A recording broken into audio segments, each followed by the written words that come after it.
obviously getting right into the retreat now because the questions are coming thick and fast. So many questions, we have to set aside everything and just answer them for a while.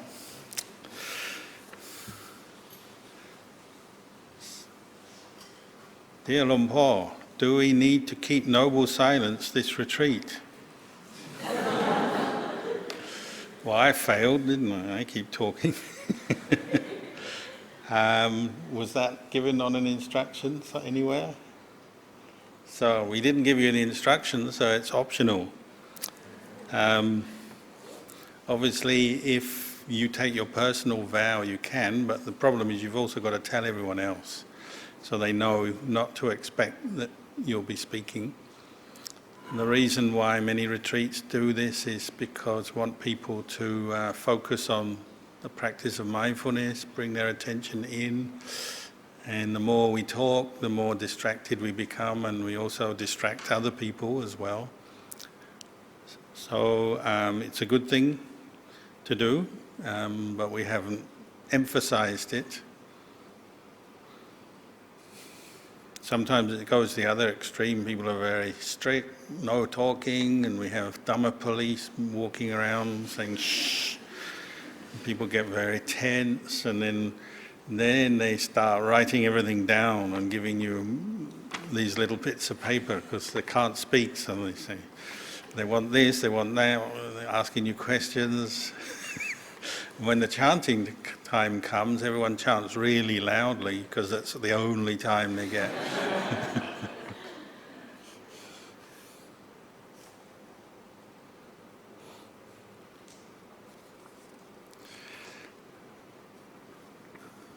Hi Bante, I have heard of monks speeding up the chanting of, is that right? Chanting of Buddha when they meditate in order to see, to have more focus. A few months ago I decided to try that out during one of my practices. However, my eyelids started twittering really badly, and I felt that my whole eyes being very spicy. I also felt being knocked out of my body. I quickly did a body scan and stopped the meditation because I could not focus anymore. May I ask what to do in such situation of or during my unexpected situations of meditation? Well, I commend you for trying. Meditation does involve some experimentation, creativity, trying things. And yes, there are those monks who try Buddha very fast. And if they get into it and their body and mind settle down, they can do it. But remember, they're monks who are probably forest monks living a very quiet life in secluded situation. They can perhaps do that. It will also be probably something they've done maybe in previous lives as well, so they're just good at it. So some people try it and they find it works. Others find it's perhaps like this. It puts too much pressure on you mentally, and then that comes out physically, because when we're putting too much pressure or stress on ourselves mentally, then the body also tightens up, so you get twitchy eyes, headaches, various symptoms of the stress come up. So it's probably a sign it's not right for you, because we're not here to make our body hurt. But it's worth trying, and then you can make that decision. Oh, this didn't really work. I must adjust my effort, maybe recite Buddha a bit slowly, more slowly, or even try something different like the breath. Myself, I used to do breath meditation quite fast, faster than normal. Speeded up my breath meditation, a bit like the speeding up of Buddha, because I had a lot of time to meditate, I was doing it. It wasn't giving me any physical pain or stress, but it was quite hard, but I found it very helpful because it made me very mindful, which is what we're aiming for. I don't do that so much now because my mind perhaps is a little bit calmer, and it's easier for me to let go of things now. I've done it more. So often in the beginning, the first few years of meditation, if we're talking about a long period of time, the first few years, you might try things, and sometimes you put a lot of effort in to establish a skill with a certain meditation object. And you may even change your meditation object over, through your lifetime. You may change and move on to something else later. It's not unheard of. So be willing to experiment, but you have to review. And if the result is you're getting more stressed, more uncomfortable, well, probably that's a sign you need to adjust and do it differently. Same with posture. Sometimes we get into a posture that at first is okay, but after a while it's giving us more pain than we really need to have. So sometimes you need to adjust your posture. Walking meditation, sometimes people start off really slow, but as they do it more, their speed increases because they're used to it. That's the case for me. I used to walk meditation very slow in the beginning, reciting Buddho. Later I found I could walk more at a more natural speed and still recite Buddho. Some people I know walk meditation very fast, up and down, up and down, up and down, and they're quite strong. So partly these things depend on your body as well, how strong you are, how healthy and strong you are, how young or old you are. So you can't always just go on what other people do. You may take an example from someone, a guide, and then you try for yourself and see. And if it seems to be making you more uncomfortable, more unhappy, stop or change, do it differently. And that's okay. And a certain amount of meditation is reviewing what you've done. So that we always have these questions. When should I focus on the breath or my meditation object? When should I contemplate or do vipassana? Well, you have to review what's going on, and sometimes you go straight into vipassana, maybe, or you move to it quite quickly. Other times you're just focusing on basic mindfulness of an object to improve the quality of mindfulness and the states of calm. There's no one answer here. There's a certain amount of reviewing what's going on in your meditation over time, and you're learning. Just as you learn anything in life, in the beginning it's new, you're inexperienced, and you have to accept that. Later on maybe you're more skilled, so then you can do more and you're more adept at the meditation. So you just have to accept that.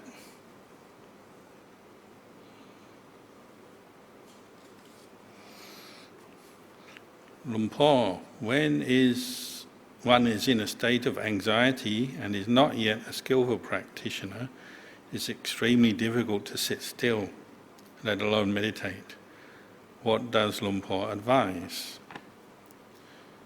This is quite a common thing. I mean, even if you're a long-term meditator, there may be times when your anxiety level goes up because you have an unusual situation, like so you have a health problem come up, or your friend is dying, or there's some kind of stress come into your life. Maybe it really tests you, and before you could sit meditation very easily and sit there, and now you can't because of this sudden new stress in your life. So it can happen to anyone. And you're right, when your mind is not peaceful, it's hard to sit still. So one very simple option is do more walking meditation, slowly, faster, at whatever pace you like. If you can't sit still, then walk. And many people, when they are very disturbed, anxious, the walking, there's movement there, but it's peaceful movement, they're still practicing mindfulness, it can help them to calm down and cope with that state of anxiety. Another thing you can do if you're sitting and you don't want to get up yet, you're still sitting, well, you have to adjust. Now you've got this anxiety come up. One thing you can do is open your eyes. And that can help. And another thing is you change the object. So if you were previously trying to be with the breath and you can't be with the breath because your anxiety is so strong, it's pulling your mind to keep thinking and worrying about that issue, you maybe develop metta meditation for a while to help calm you down. So you're cultivating the thought of loving kindness to yourself. As I was explaining this morning, a very clear and tangible feeling of goodwill, maybe in the center of your heart, spreading it around your body, up and down, consciously settling your body down, soothing your body, a bit like an internal massage, you could say, settling yourself down.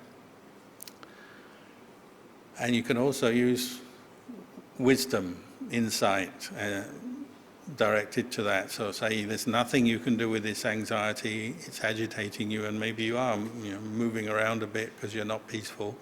Just watch. Because you still can keep half an eye on it, you might say. You can't get rid of the anxiety yet. You have to be with it, but just watch it.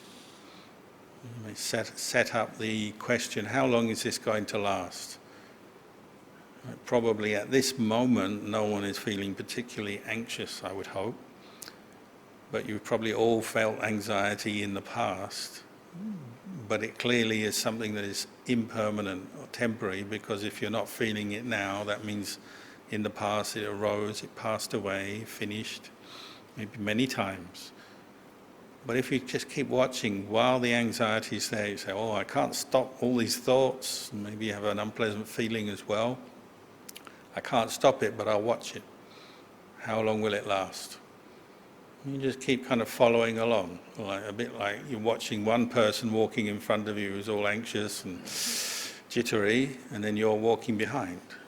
And this anxious, jittery person, they walk until they finally get tired, and then they sit down, or they reach their home and they go inside, and you've been watching, and then, oh, now it's finished, now it's gone. You can watch anxiety until its completion. How long? 10 minutes, 20 minutes, whatever. A period of time, you're just watching your own thoughts, patterns of thought, observing the feelings, and then it fades.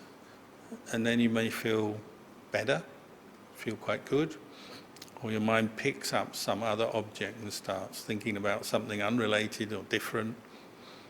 And you can say, oh, that anxiety that was bothering me at the beginning of my meditation or whatever, it's gone.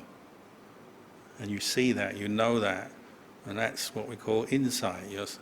You're seeing sankharas, like anxiety is just a series of sankharas, thoughts and feelings and arising, passing away. Now you've seen that for yourself. It was there for a while, it was bothering you, now it's gone. So you're seeing the cessation of that anxiety, and what arises and passes away is not you. You are not your anxiety. Anxiety is a visitor to your mind, and you're seeing that. Once the visitor's gone, you say it's gone. That's a very powerful but very straightforward insight into the temporary nature of mental states. And you can use that next time it starts again. Oh, here's that anxiety guy again. I've seen him before. Starts up, and maybe you can't do much about it, but you know he won't last. You've been through this before, so you watch again.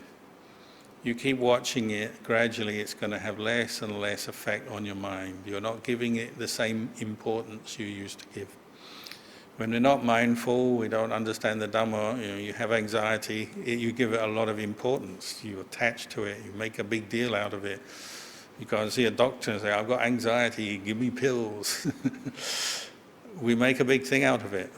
But now you're saying, okay, it's there, it's a phenomena, a true phenomena, but you're not giving it a lot of importance. You just say, okay, see how long it lasts. So you have to be quite brave to do this, but you can, and it will help you to free you from that anxiety in the long run. So it's worthwhile.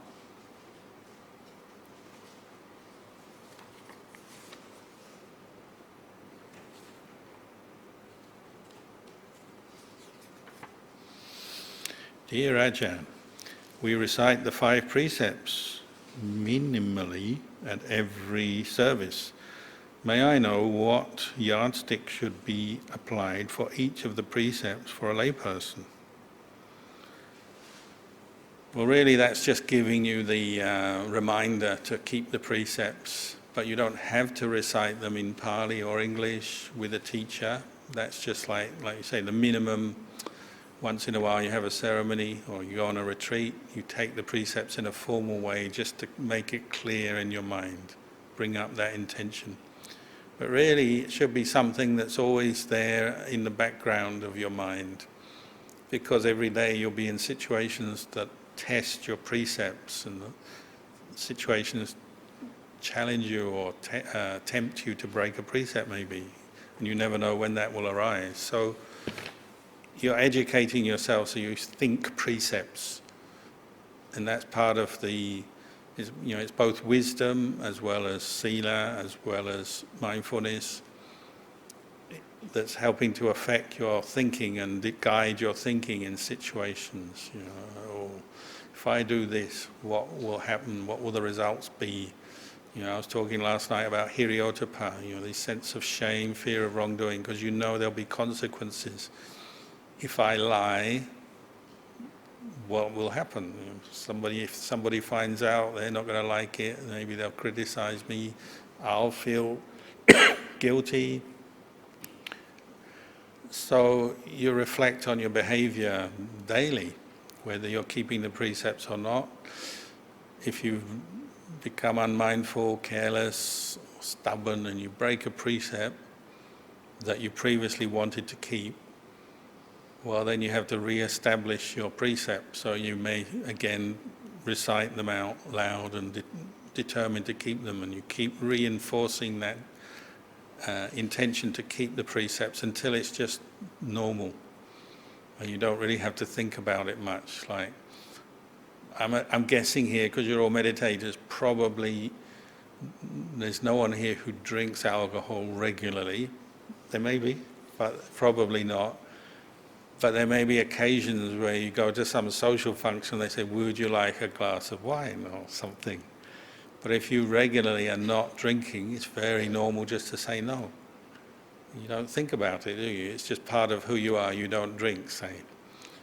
And the same with the other precepts. You get used to it to the point where it's just normal for you. We say you reach a normality of sila, where it's just normal not to kill, steal, look at other people. If you have a partner, you're not to think of going outside your marriage or breaking up someone else's marriage, not to lie, not to drink or take drugs. It just becomes normal, so those thoughts don't even come up.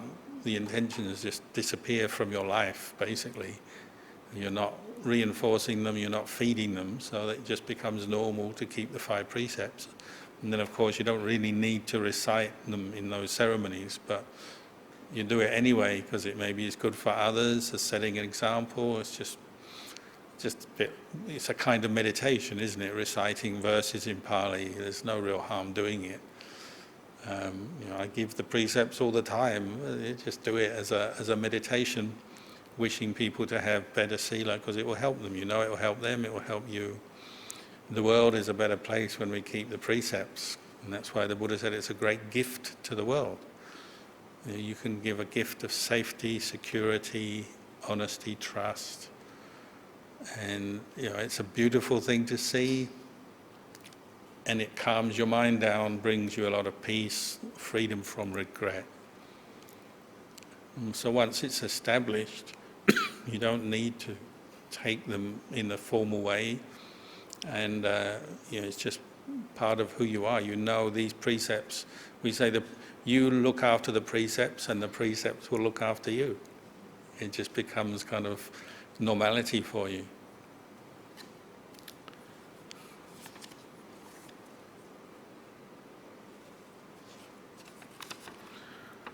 Dear Ajahn, could I seek advice, meditation practice,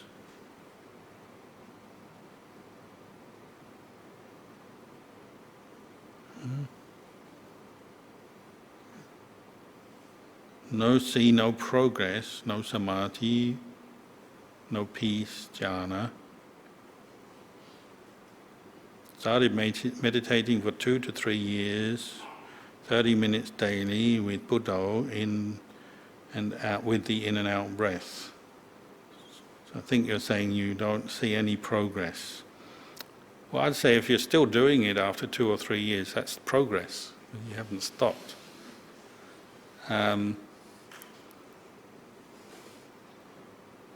You say no samadhi, so yes, that's a good thing to review. After a few years, that's a reasonable length of time that you can say, well, I've been trying this and no progress. It doesn't seem to be deepening my understanding of Buddhism or the truth, the Dhamma. So maybe it's the meditation technique, maybe. That's one thing to consider. Maybe there's a different technique, a different object. But secondly, you also have to look at your attitude and whether you are developing right view. One thing that helps with meditation practice is listening to the Dhamma regularly, frequently, asking questions, listening to the Dhamma or reading the Dhamma, just to keep educating your right view. So you're looking at things with the lens of Dhamma in the same way that the Buddha and the Arahants look at things, karma. Am I making bad karma, good karma? Am I increasing my greed, anger and delusion, or am I reducing my greed, anger and delusion?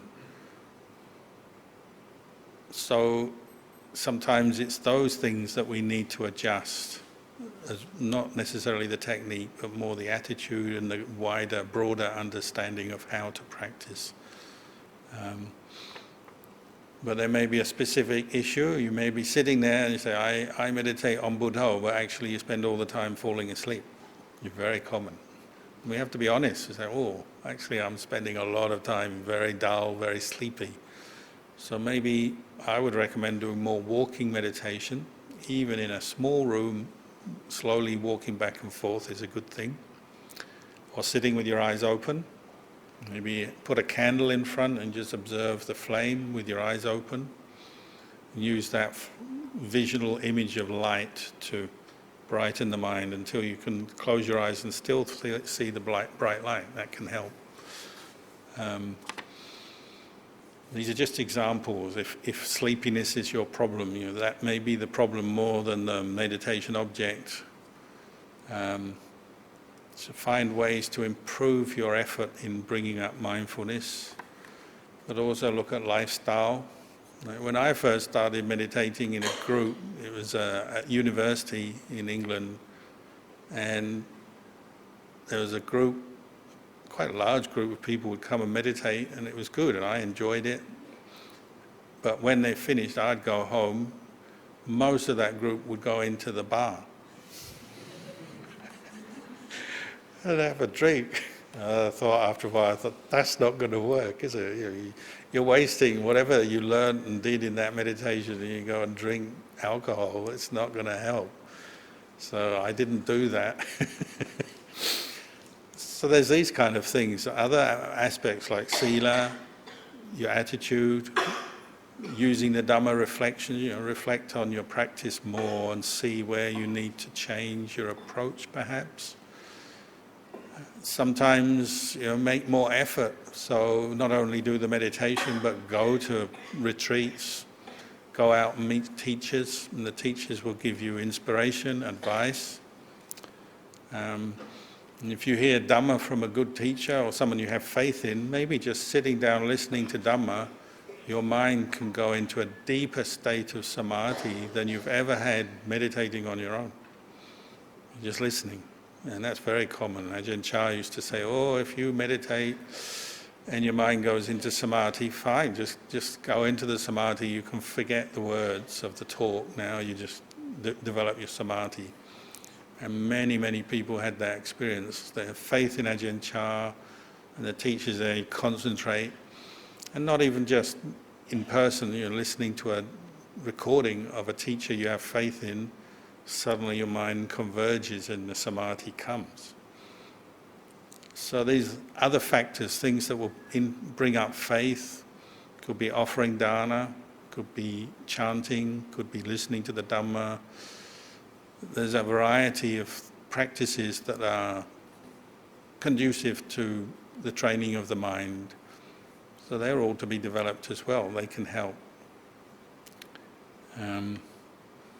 So there's a few things there to review, but it's okay to, as I said, sometimes experiment, change your object, change the posture, see if there's anything you can do to increase your level of mindfulness.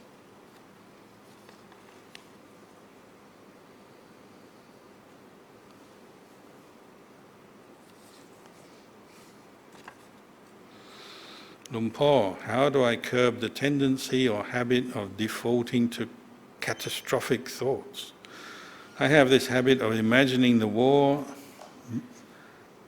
that can happen when I get anxious. I know this, or the worst thing that can happen when I get anxious. I know this started from childhood. Yeah, I think it's quite a common habit. At least you've identified it, you've recognized this is something I do a lot, and that will help because now you know what the problem is. You have to have a strategy, don't you? When you start thinking these catastrophic thoughts, what are you going to do at that point? What will work for you? So it could be a more samatha-based approach, learning to calm your heart down so you feel better, calmer, so you don't give so much importance to that thinking and you can let it go. Or a more wisdom-based approach, these thoughts are just thoughts, they arise, they cease, there's nothing much to them, they're not real, it's not really who you are, they're just a habit of mind, always seeing the worst, thinking the worst. And then lifestyle things like, if you're always talking to someone else who sees the worst things in life, you absorb their opinions, or you watch the news and it's all negative about the world, or if you're doing things that increase this bad habit, well, then you need to change that as well, the subjects of your conversations with other people. So some people are always negative and complaining, this is wrong, that's wrong, so you talk to them and you go away feeling, wow. It's like you've been infected with their disease and you're seeing everything that's wrong in your life and their life and in the world. So maybe you have to know the problem and be careful when you're with that person, because they'll always be gossiping, finding fault with people, complaining, backstabbing. Okay, well, be careful when you're talking to them. Or if you have this habit, you're always getting anxious and seeing the worst outcome, just tell yourself, the wisdom-based approach maybe, ask yourself, well, do you really know what's going to happen? Can you predict? Do you really know? Or are you just imagining this? This is just your imagination. Teach yourself to know exactly what you're doing and say, don't do this, you're creating suffering just using your imagination. It's unnecessary. What's the point?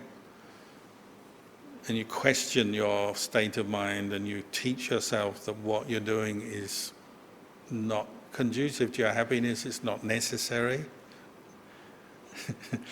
Like you could go back in the past and say, if you can remember some particular time when you were thinking catastrophic thoughts, you're full of anxiety and fear, and it never happened. Now in this sort of calm, peaceful situation, you can say, see, look, I was getting myself worked up into a real state, a real stressful state there, and nothing happened. And you teach yourself to see the results of what you've been doing and to see that it's completely untrue what you were thinking, that it didn't happen, those thoughts were just thoughts, it was just imagination. Another one is look for the good in yourself and other people and in situations. If you're thinking the worst, look for the good in that same situation, because it could always be worse than it is. I know people who have been in life-threatening situations, illness and injury, economic collapse of their family or their business or whatever. People in all kinds of disastrous situations, but you get them to see that it could even be worse. And that helps them to, get a better perspective on their situation. Okay, it's bad, but it could be worse. And is there any good in this situation? If you lose your job, okay, more time to meditate. You can do more retreats. Less money, oh good, you can practice getting ready for when you're going to ordain as a monk. The best one I always thought was the lady who broke her leg in 5 places and was hobbling around on crutches for 6 months and had many surgeries. And she came to the monastery. I said, "This is bad, isn't it? And it's stopping you doing everything that you wanted to do." And she said, "It is, but when I start thinking about how bad it is, I look at my left leg," which is fine. And it could be worse. It'd be worse if you have both legs in plaster. So there's always that way of thinking. You're looking for the good in a situation, something you've learned, or you're just seeing that it's not as bad as it could have been. If you're injured or ill, you have disability in some way, there'll be other parts of your body and your mind that are still working fine. Like if you've got broken limbs, say, well, you can still watch your breath go in and out. That's still possible, isn't it? There's some of you may know, a guy called Alex, used to be a monk called Ajahn Kalyano, who came with Luang Por Liam to Singapore. He was his translator, he's an Australian monk. He just had surgery to remove cancer from his chest, and he almost died. There's so much cancer there, and they had to take one lung out and a bit of the other lung. But he can still practice mindfulness of breathing. Even with only part of a lung left, he can still do it, lying in a hospital bed. He can listen to the Dhamma, he can practice mindfulness. It's possible. You make the best of your situation. So that means you have to set aside the anxiety and those negative thoughts, the catastrophic thoughts, and say, what can I do in this situation? Can you still do dana? Can you keep the 5 precepts? Even, absolutely flat out on a bed in a hospital on your deathbed, you can still keep the 5 precepts intentionally. Every day you say, I'm going to keep the 5 precepts if nothing else. You can watch your breath go in and out until you're unconscious or you're dead. You can practice a thought of metta in any situation. You've got a tiger about to kill you. You can still have a thought of metta. You've lost your job and you were bullied out of your job or had some terrible situation, but you can still bring up thoughts of compassion, forgiveness, metta. You can still do all kinds of things. Maybe you lose one job which wasn't such a great job and you find another job that's better. There's all kinds of things that can happen in life. One thing happens, another thing, one door shuts, another door opens. So you have to challenge those catastrophic thoughts. If you see they're there, you know the problem, you know what you're doing, well, teach yourself, don't do that. It's just like when you're a kid and you fall over and you hurt your leg and you get a scab and then it's itchy, so you start scratching it and your mum says, don't do that. You have to be your mum in your mind when you're thinking the catastrophic thoughts. You have to say, don't do that. You have to find a way to stop yourself. A lot of practices like this, you're finding ways to restrain craving and attachment, stop it taking over your mind. So sometimes you have to be firm, don't do that, don't think that. Sometimes you have to introduce something better. If you're thinking negative thoughts, we'll introduce the positive thoughts. If you're looking at the bad angle, look at the good angle. What's the good in this? There are 2 guys I know. They're going through the forest, the jungle in Thailand, and as they're walking, they picked up tiger footprints, paw marks in the dirt, and it's really big. So it's like, wow, this is a big one. And they carry on walking, and the way they're walking through the forest, these tiger prints are there. So And they took another route. They said, oh, we don't want to follow the tiger, let's go this way. And they go on this other route, and they start going sort of around the forest. And then they came back and they found more tiger prints in front of them. And they're kind of starting to get really panicky. Oh, we're going to die in the forest, it's the end, it's the end. And they're walking around. In the end, what had happened, the tiger had realized there's people there. They'd come around and he started following them. So they're walking along, and the tiger's walking along behind them. They didn't know, but they're seeing these tiger prints, the original tiger prints. So they're seeing tiger prints. Oh no, we're going to die for sure. This is the end. What did we do? It's our bad karma. And they got really scared and really depressed. And then they stopped. And they realized, there's a certain amount of this tiger had been going ahead, then it's going behind. They weren't sure where it was. So they stopped and they turned around. And the tiger looked at them. He's right behind them. Looked at them, and they looked at him. And one of the guys went, "Tiger!" And the tiger was so scared it ran off.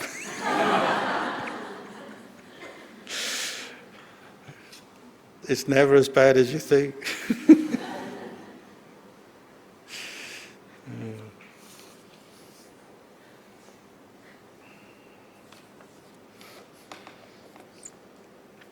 Thank you, Ajahn, for clarifying the difficulty of attaining jhana as a layperson compared with monastics. For a layperson who is not ready to become a monastic, what is your advice for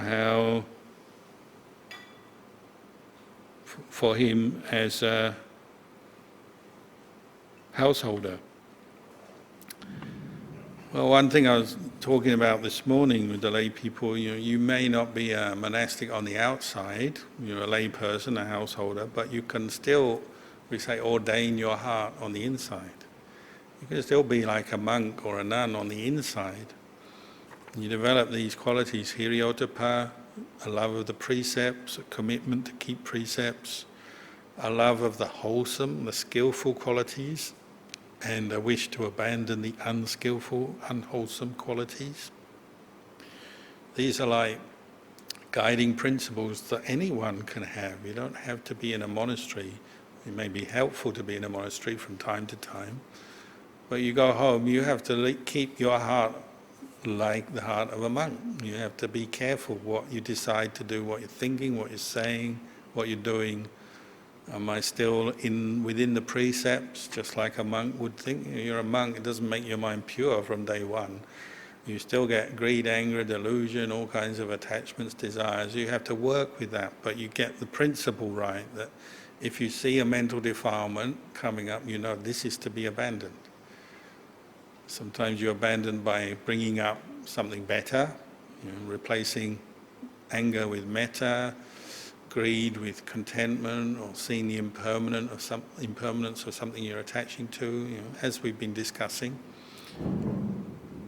But you're developing this sense of looking after your mind, keeping it wholesome, abandoning the unwholesome, even though there's all kinds of pressures and difficulties and the complexities of lay life. I know all that, but you've got to look after your mind as you're going through that, even as a lay person. You can't use that as an excuse, oh, I'm just a lay person.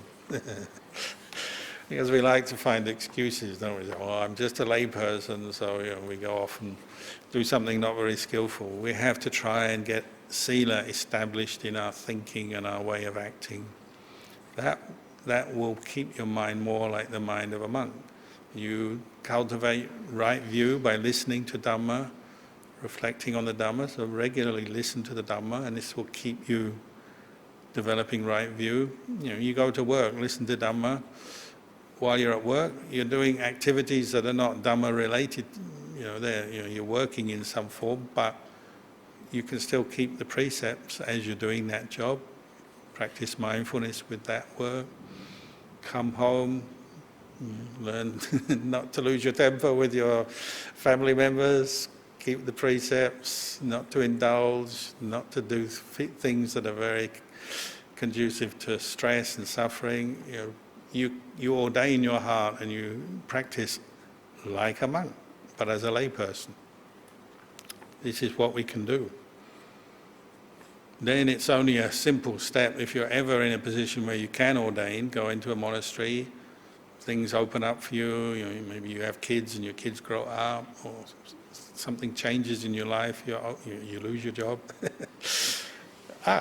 It's only a simple step to go into the monastery then, because you're already mentally prepared. So it always comes back to us. Each individual has to do their practice. And, we love to blame everyone else for our suffering, but it's on us, isn't it? We have to take responsibility for what we're thinking and doing. The reason I can say this is because there are people around who do this. It's possible. You can live more like a monastic as a layperson. It's not that you have to renounce every bit of wealth, or you might have a house, a car and money and all that, but your whole way of thinking has changed. You're not just there to accumulate wealth and pursue the worldly kind of dhammas now. Now you're pursuing the Dhamma, and you're careful with what you say and what you do. So living like a monk is more on this level, the level of the mind and having right view and abandoning unwholesome states and actions and cultivating the wholesome. That's what defines the mind of a monk, you could say. Sure, you try and live simply, you don't have to have too many things and earn so much money and spend all this money on luxuries and stuff. Well, you don't need to do that. But more important is, what are you doing with your mind?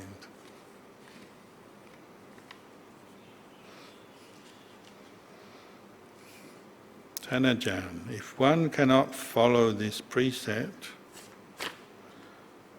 but likes doing the 5 precepts, but likes doing dana and retreat practice and sangha support, what is the best way for him or her to improve? Go to the temple, be a monk for 5 years? Yeah, why not? Because everyone condemns him for killing, lies, sexual misconduct, stealing, etc. So say no point for him to support the Sangha and Dharma practice, but no worldly contact. He cannot give up his dislike and breach of the 5 precepts. Maybe temple condition will contain his desire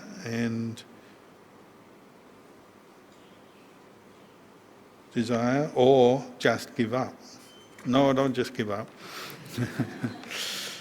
Yeah, and just becoming a monk for 5 years is no guarantee that anything will improve. You have to be wanting to practice. So first of all, you have to have some faith in the Buddha and the Dhamma and in the path of practice. It's one important factor in your practice. You've got to respect that practice is important, and you want to respect the way of practice.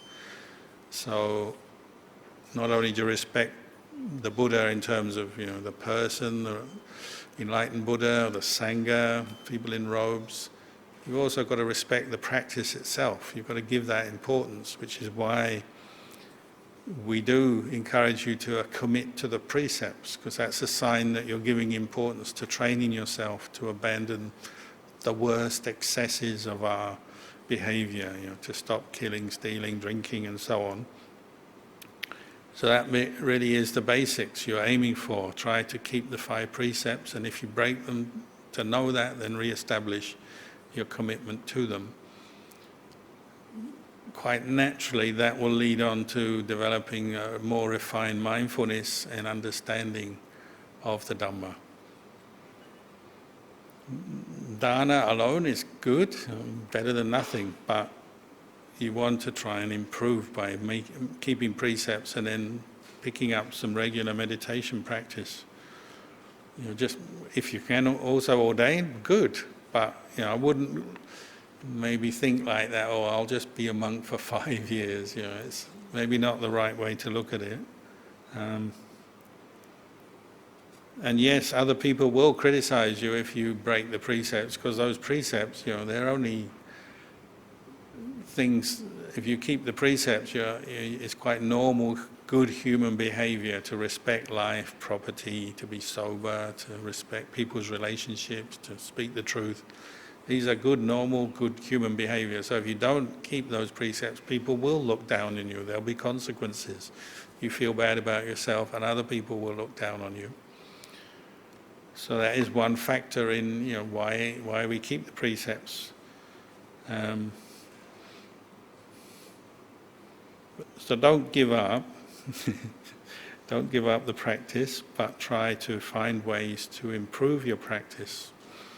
Listen to the Dhamma regularly.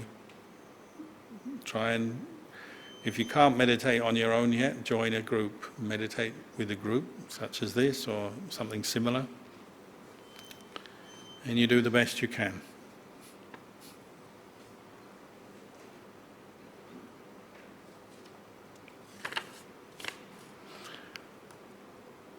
Thank you, Ajahn. How do I cultivate and send merit to family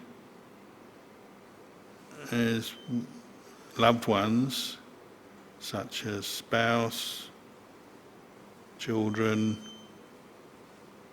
mum and dad, who do not want to practice the Dhamma? I do not wish to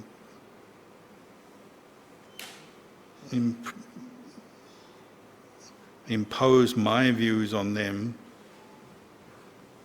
with this mind.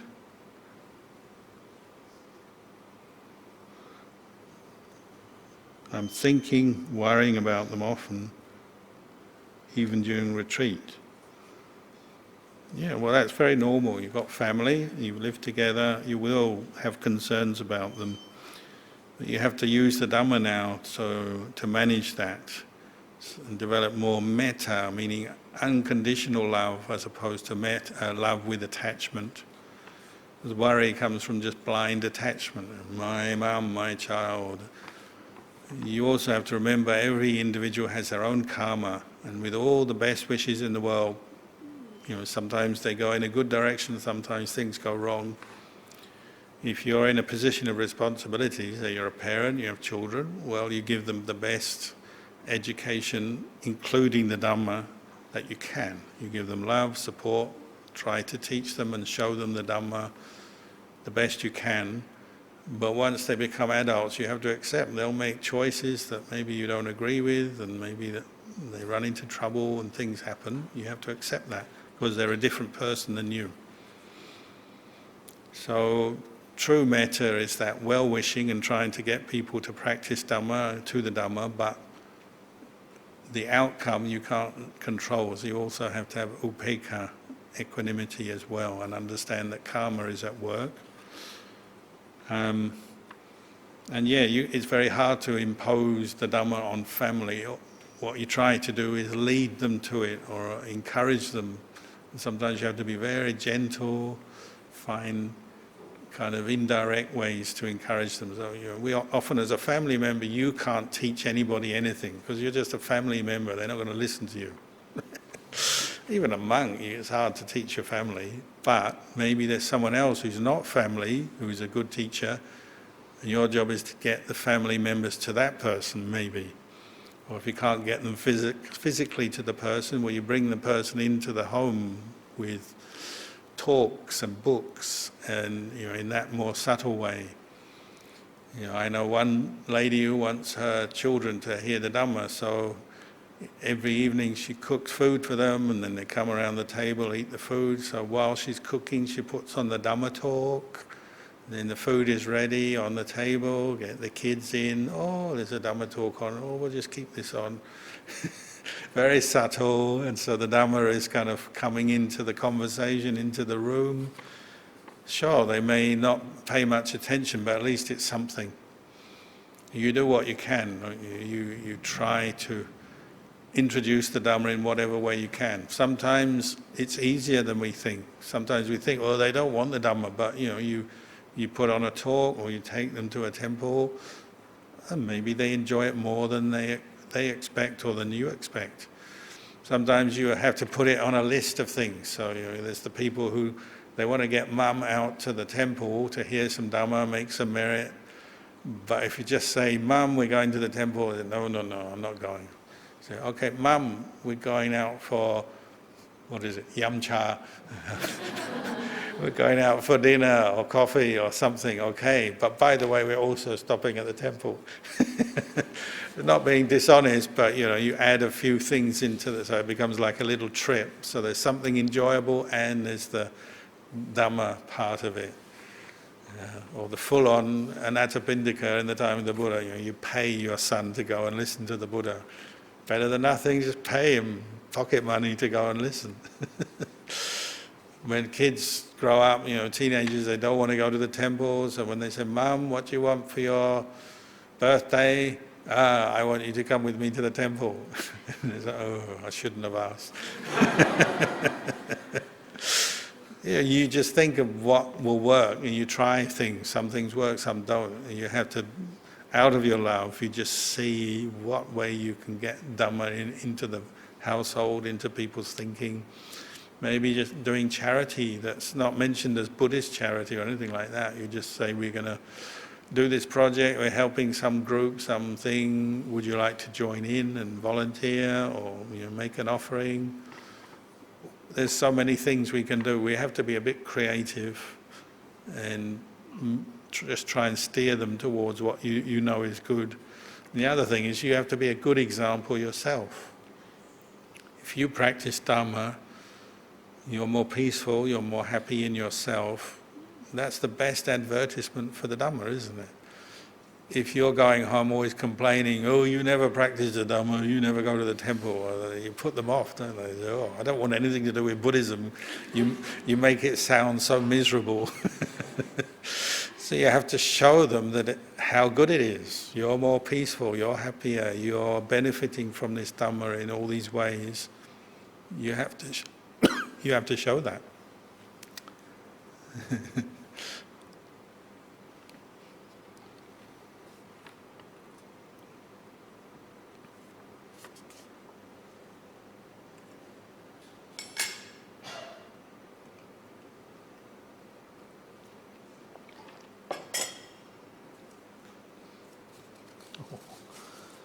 A lot of questions. We are told that practicing dana, sila and bhavana brings much merit. Why is that so? Because all of these are very skillful activities that train the mind to abandon mental defilements which are the cause of suffering. So dana is helping you to abandon the worst kinds of greed, possessiveness, stinginess. Sila is helping you to abandon the worst kinds of selfish behavior, aggressive behavior, dishonest behavior, intoxicated behavior. Bhavana is training you in mindfulness, insight, samatha, vipassana, all the way to nibbana. So, it may, just as an idea doesn't hit you yet, you have to try it, don't you? You try things and then you ask yourself, what is this doing for me? Am I benefiting from this? A lot of people are pleasantly surprised, aren't they? They meditate and, okay, they might have a bit of pain in their legs, but they find they're a bit more mindful and calm down a bit more than usual, or they go and do some dana activity and they feel quite happy about what they've done, and it's like a pleasant surprise, and then they understand it more. So we have to try these things.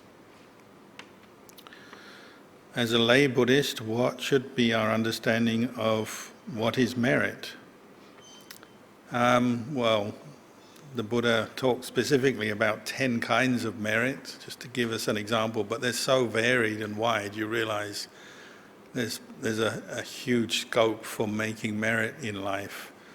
The dana, sila, bhavana are the main ones, the sort of top of the list, but helping in the monastery, helping in society, volunteering, helping groups, associations, charities, all of that is merit.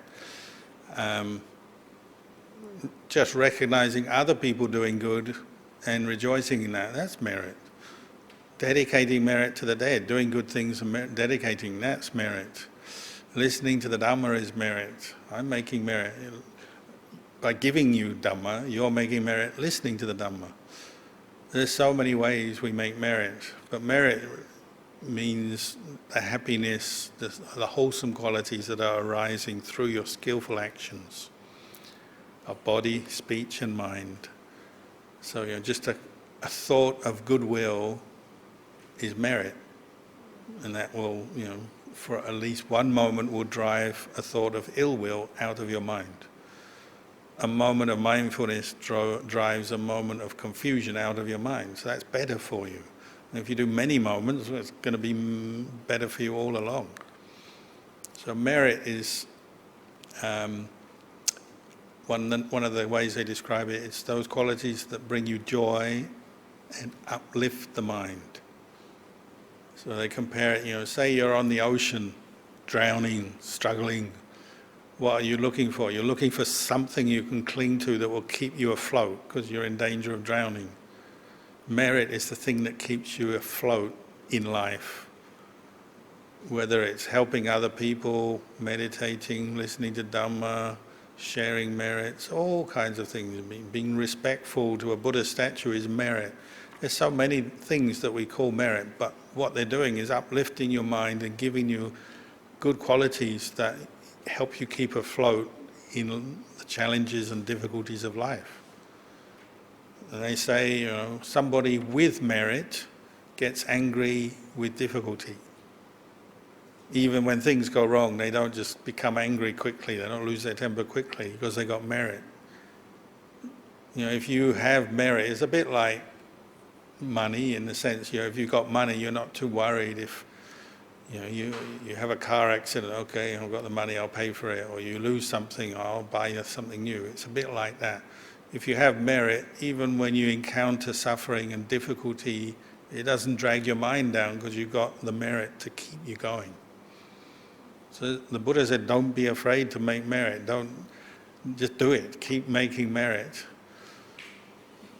On the subtlest level, you can still attach to merit because you can still make merit with a sense of self, ego, so it can be the basis for some kind of subtle attachment and suffering. But generally speaking, you don't need to think about that too much. I would focus more on making the merit first, and then you'll naturally start looking at that side of it. You can't just say, oh, if you make merit, you'll attach to it, so I'm not doing that. Because then you're never going to do anything, are you? It's like the people who say, oh, if you meditate and attain samadhi, you'll just get attached to samadhi, so don't do that. But if you never do it, your mind's never going to improve, is it? So sometimes you have to do things, and then maybe attachment and some kind of self-view forms around even the good things you do. But you don't need to worry. You just reflect on it. Oh, this is self-view. I should let go of that as well. It's another form of suffering. But you still make merit, or you still meditate. You still do the good thing.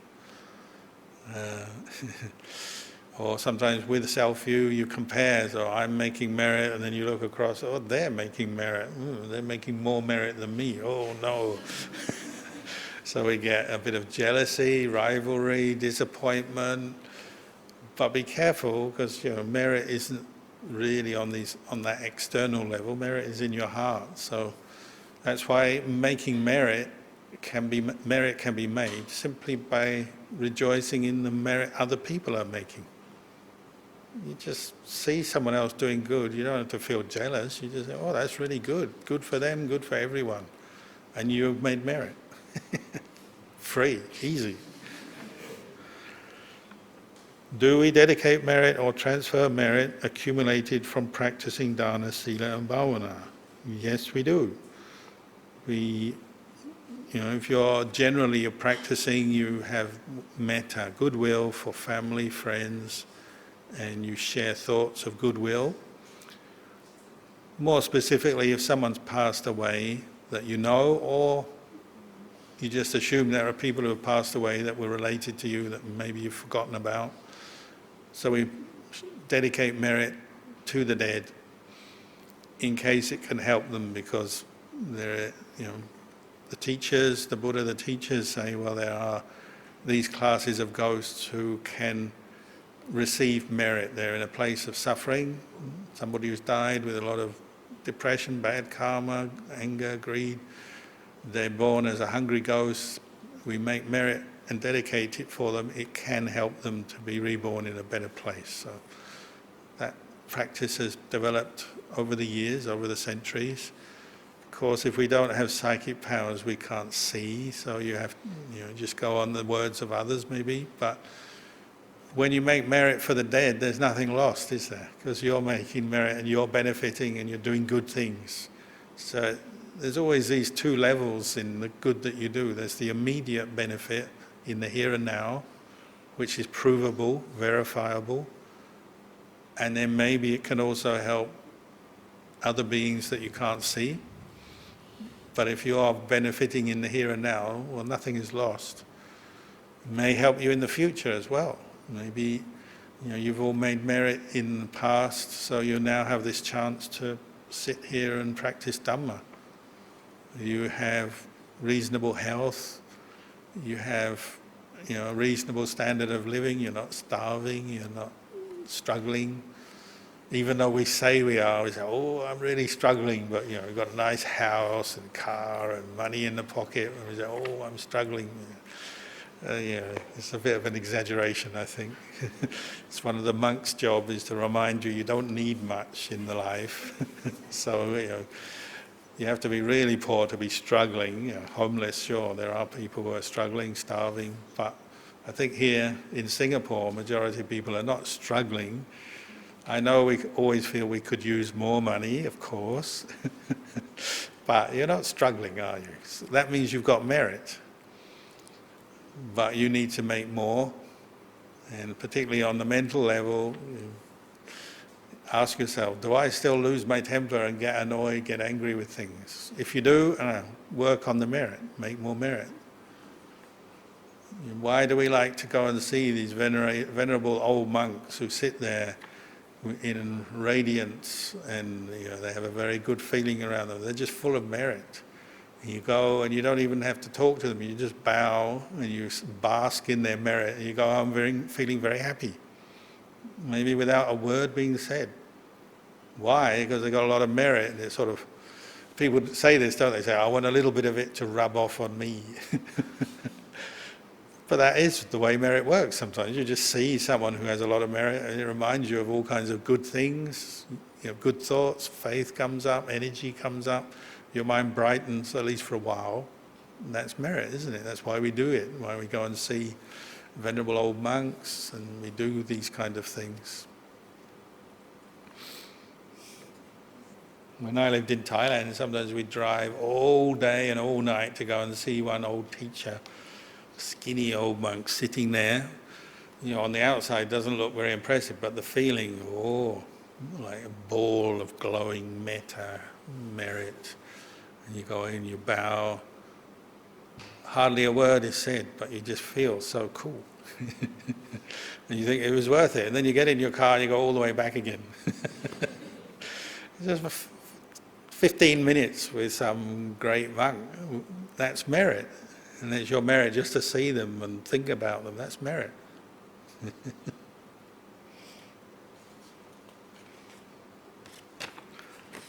I'll keep going for a while.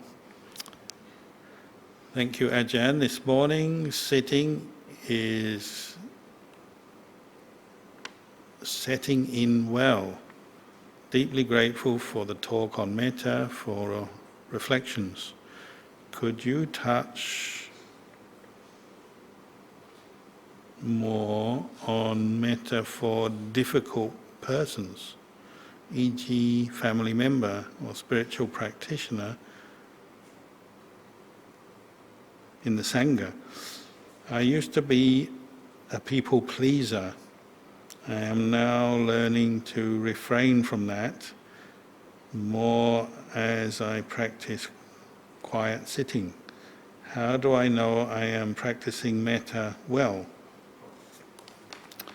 This is a subtle but important point that, you practice metta, but you have to balance it with wisdom, understanding, because it can be, you can get into that habit of trying to always please people because you're practicing metta, and some people will take advantage of you, keep asking you for things, money, your time. So you also have to know and remember that you are one person in any situation. So metta isn't just for others, is it? It's for yourself as well. So if you're trying to please people and you're getting worn out or burnt out, you're not having metta for yourself maybe. So you have to balance between helping others, helping yourself. Same in the family. Sometimes people love to help everyone else around outside the family but neglect their own family. It happens. So these different subtle aspects to the practice of metta have to be guided by wisdom, reflection, looking at the results of what you're doing.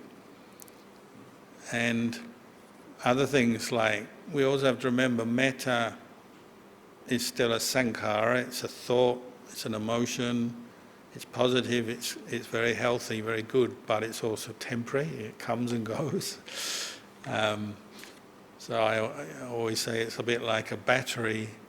So your battery sometimes runs out, doesn't it? If your batteries run out, you have to limit what you do because your batteries run out. Your vehicle won't move or the torch won't turn on because the battery has run out of charge. Your phone won't work, you have to recharge it. So metta has to be recharged. That's why I say do a daily meditation, and sometimes you have to really recharge. Go off on retreat and be alone for a while maybe and really get your energy back. Sometimes you have to do that. Wisdom guides these things. You have to have time and place. So sometimes there's a time for just metta where you just give and there's no choice. Maybe you're in a situation where you have no choice but to give, to help because there is a need and you're the one that has to do it. Other times when you have a choice, well, that's when maybe you take more of a rest and step back. So metta is something that you do develop every day, but you need wisdom to see how to guide it, implement it. And then you get to know people as well, and the ones who will take advantage of your metta, well, sometimes you have to avoid them or just know how to say no.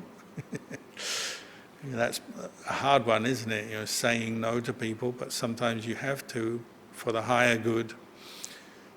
The obvious one, say somebody in your family drinks or gambles or wastes money in foolish ways, but they keep asking you for money. But sometimes you have to say no, don't you? And they say, oh, you have no metta. And they try and pull on your heartstrings because, sometimes people like that, they still know how to manipulate a bit. So, you're a Buddhist, you should be kinder than this. You're so unkind, you're so mean. You say, oh, but if I give you money, you're just spending it on gambling. What's the point? Oh, you're so unkind. Back and forth. So you have to know sometimes how to say no or limit.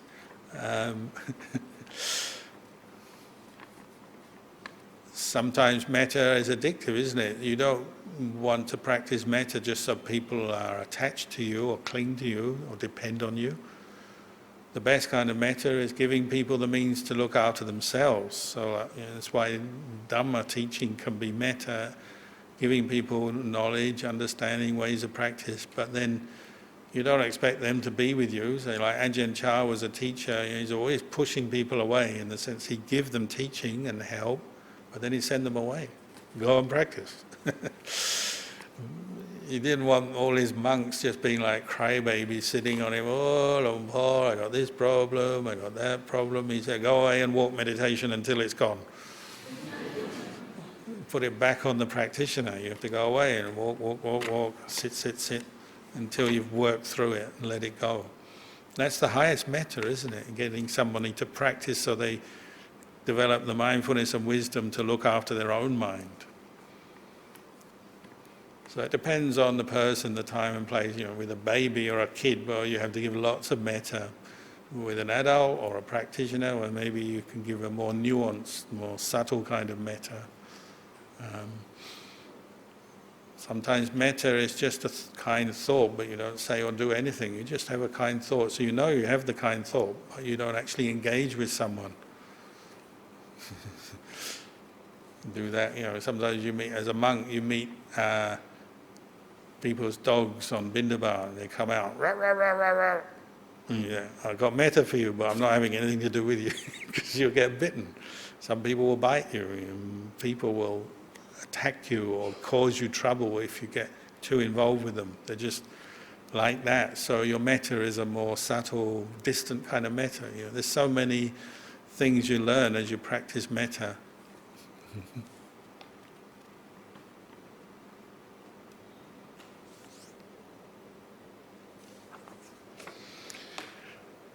Dear Ajahn, can you please explain what is the difference between accepting and disengaging from things that happen in life? Well, it depends how you define the words, but accepting is often used for when there's something that happens that it's happened and there's nothing you can do about it. And rather than fight it, complain about it, cause yourself extra additional suffering about it, you accept it, you say, oh, it's happened, there's nothing I can do. So then you move on to, well, what can I do? The more positive side of the experience, rather than sitting there complaining, grumbling, being depressed because this thing has happened. If it's something you cannot change, accept it. But there's things you have to accept and there's things you don't have to accept. There's things in yourself you can change maybe. Your reactions to things, your understanding, your mood, you can change maybe. So you have to learn what you have to accept, what can be changed. Disengaging, well, I guess that means sometimes stepping back, detaching from a situation. In the mind, it could be just accepting you have a bad habit of some sort, and you're always having this way of thinking coming up.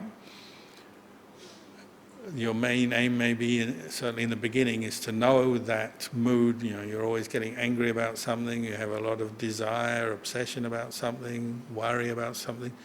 You can't yet let go of it, but you're not feeding it and making it worse. So you're trying to develop as much detachment towards that mental state as you can, but you can't yet fully abandon it, so you just have to know it, be with it, work with it, with a long-term goal of abandoning it, but in the moment you may be not strong enough or able to do that. So you just do what you can to watch it, but not feed it or believe that thought, that mood. On the outside, maybe there's some situation that there's nothing you can do, so you just have to wait. Sometimes you have to practice equanimity.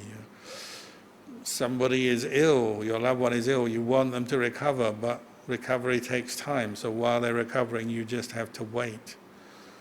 Or there's some issue in your workplace or between people, even in a Buddhist group or something, and you want to, it's causing trouble, but if you talk to everyone, no one listens to you, nothing can be done, so you just step back and wait until maybe conditions change. Other times you can step in and maybe try and skillfully help people to calm down or understand things better or change their actions. So disengagement may be a skillful means sometimes when you need to have more equanimity, where maybe there's not much you can do, or if you try and get involved with something that's making it worse, well, you need to step back. But you also need to know when to step back and when not to. It's not always clear, is it? Sometimes you have to learn that. Like as a Buddhist monk, you have many rules, and some of the rules are to stop you doing things that you might carelessly do, like you don't kill animals or cut plants down, cut trees down or damage plants. But then we also have rules that we should do something, like we should look after a sick monk. If I don't look after a sick monk in my monastery, I'm breaking my rules. So that's not the time to disengage, that's the time to engage. If a monk has wrong view, is teaching all the wrong things, he said, oh, everyone should just be as greedy as they want, as lazy as they want. The Buddha said, we should all fight or something, some really wrong view. I have a job to go and say, you're teaching wrong view, don't do that.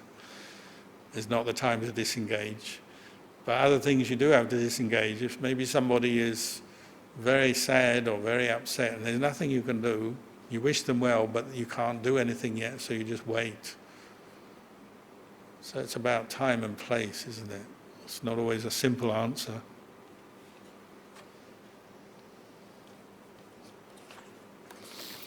I'm trying to disengage from the questions, but they keep coming. There's a few more. We should get there, I think. Can you share a bit more on how to cope with disappointment feeling? Feeling is just feeling, isn't it? That's mindfulness of Vedana, feeling in the body, feeling in the mind, pleasure, pain, and neither pleasure nor pain. So 3 kinds. So disappointment comes with an unpleasant feeling. Oh, I didn't get what I want. This is, we chant this, we don't usually do the long part of the morning chanting, but if you do, the Buddha explains what dukkha is. Birth, aging, sickness and death are dukkha. Being with what you don't like is dukkha, suffering. Not getting what you want is suffering. In brief, not attaining your wishes is suffering. Everything you wish for, you don't get, do you? That's suffering.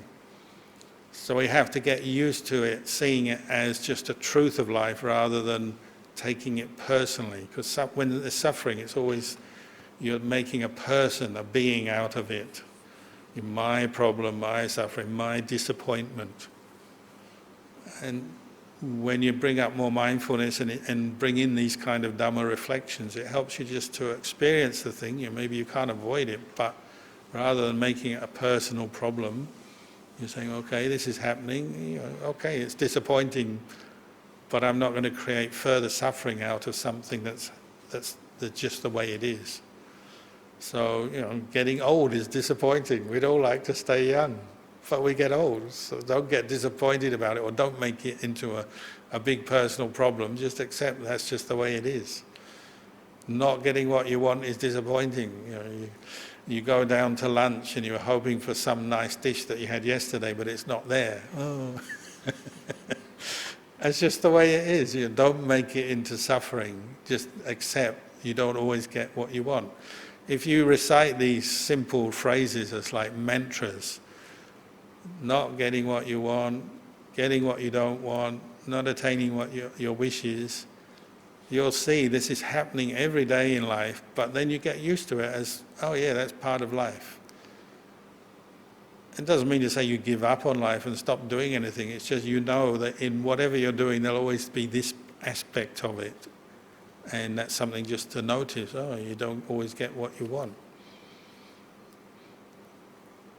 There will be times when you do get what you want. It's not that you never get what you want, but when you don't get what you want, that's part of suffering, isn't it? And that's the nature of existence in the world. World is not a perfect place. Don't dwell on it. Don't complain about it. Don't get stuck in the disappointment. Just accept this is the way it is. Then you rise above it. So you can rise above disappointment. You can let it go by rising above it and say, that's the way it is. If we get stuck in it, we dwell on it, we think it over and over and over, then we start to become sad, depressed, angry, and it will lead on to more suffering. So if you want to free yourself from suffering, you accept what is hard to accept. Maybe you just have to be very patient. Sometimes you have to go and find the kindness and compassion in that situation. Use the wisdom. There's a number of qualities you'll use to deal with the disappointments of life. And when you get better at it, you can actually turn it around. This disappointment can turn into something better. So you fail the exam, you're disappointed, but then you go back and you learn what you need to learn, so next time you're better prepared. You turn it into something good. If someone treats you badly, okay, it's not a good thing. They insult you, argue with you, bully you. It's not good. Then you go away and you find what you can do to improve this situation. Maybe in yourself, maybe with them, whatever. And even though it's disappointing, you turn it into a learning experience so you can get above it. So probably the key is learning from everything, using everything as a basis for learning, understanding, becoming more mindful, and see what qualities you need to bring up to deal with the disappointment. But don't take it all personally. The world is against me. I used to think like that. Oh, the world is against me. Like when you're a teenager, everyone's against me. I hate the world. That's just your own attachment to your own disappointments, not getting what you want. In a monastery, it's almost guaranteed you'll get disappointment. Because you don't control anything as a monk. You don't have money and freedom, you don't have possessions. So you want to sleep and they won't let you sleep because there's a meditation session going on. There's something you want to eat, but nobody offers it, so you don't get it. So there's something you want, but you're not getting it. That's monastic life. Every day you're seeing that. But you get used to it. You realize it doesn't matter so much. You don't have to get caught into suffering. You just accept, oh, that's the way it is. You get some, you win some, you lose some. That's just the way it is.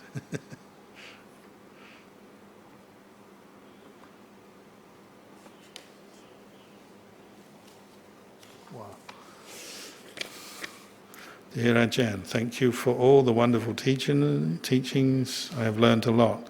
But a lot of the time, I can't remember and absorb well when there is much information. I'm the same. Would like to ask if it is possible for you to summarize the whole teaching. The whole teaching. Into one thing that I can practice with all the way to Nibbana.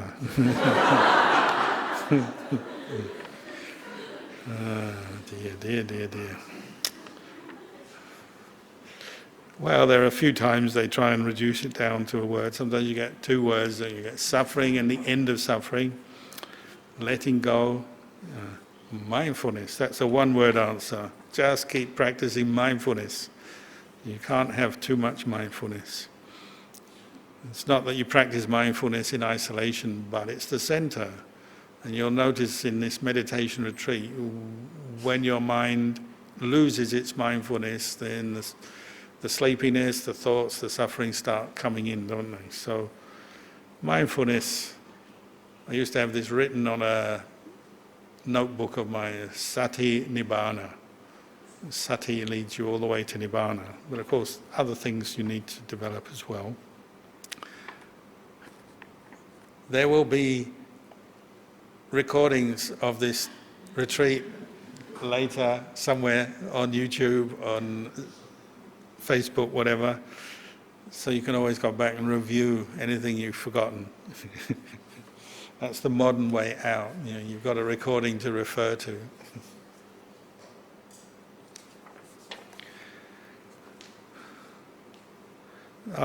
It's not a question, it's a comment. Please write in big letters and in legible writing. Yeah, I agree. Last question. Dear Ajahn, there is a mural at 2nd level showing the Sala tree grove where the Bodhisattva was born. The Bodhisattva's first words were, I am the chief in the world, the highest in the world, and the noblest in the world. This is my last birth, no more becoming for me. My question is, does this proclamation sound rather arrogant? Can Ajahn please enlighten? Well, it sounds arrogant to us unenlightened individuals who, we're used to thinking in that way, aren't we? If someone makes a declaration of how good they are, we immediately go, oh, that guy again. We roll our eyes, because that's what we're used to. But the Buddha is just speaking truth, or the Bodhisattva, and the Bodhisattva at this point is about to become a Buddha. So, very advanced. And the Buddha, or the Bodhisattva about to become a Buddha, just speaks truth. So he's not speaking out of arrogance or any attachment to self, he's just declaring, I am the chief. Because he's got all the faculties trained well enough, he knows no one else can match him in the world. If he's not there, there'll be no Buddha, there'll be no Buddhism. That's what he's aspired to for 4 asankhayas, which are a long, long time, and 100,000 kalpas. 1 kalpa is a long time, and this is 100,000 kalpas and 4 asankhayas, indeterminate periods of time. He's been practicing with the thought to become a Buddha for the good of everyone. So nothing's going to stop that. So it's just like this incredible kind of journey coming to an end, coming to the realization of full enlightenment as a self-enlightened Buddha, because no one else there to teach him. It's all coming to fruition now, so he's just declaring that. And we weren't there, we don't know. We're just taking it on the recollection of monks who have passed it down over the centuries. Whether it's absolutely true or not, we don't know because we weren't there. But it could be true, because if the Bodhisattva is about to become a Buddha, no one else can compare with the Bodhisattva who's becoming enlightened. He actually chose to be born at that time, in that place, northern India, because all the conditions were right. So you sort of trust in that. That's the way I look at it. You trust in the wisdom of the Bodhisattva, and then the Bodhisattva goes through his own practice, becomes enlightened as a Buddha, and then, as it were, pulls the entire Buddhist community from that day until today along with him. Because we're all following the Buddha. If there had been no Buddha, we wouldn't be here meditating and practicing the Dhamma. So it's our good fortune. So if the Buddha is just declaring his own completed Bharami, or the preparation for becoming the Buddha, he's just declaring that. It's just a statement of fact, it's just the way it is.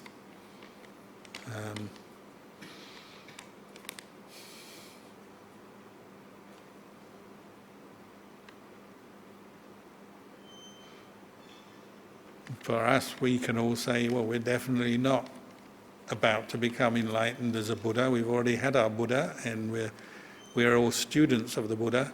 Even if we to get enlightened, we become Sāvaka, Arya Sāvaka. We're not going to become Buddhas in this life. So we give that position to the Bodhisattva born in Lumpini, and then the Buddha self-enlightened under the Bodhi tree. If we didn't have him, we would be much worse off. So we can, we give that spot, that position to the Buddha. Well, I can. So maybe I'll leave it there. A lot of questions, all answered. Hopefully something in that was useful for you. We've still got a bit of time left, so we can just do a bit more meditation together until 3:30. So you can just sit here. If you need to use the facilities, come back, you can.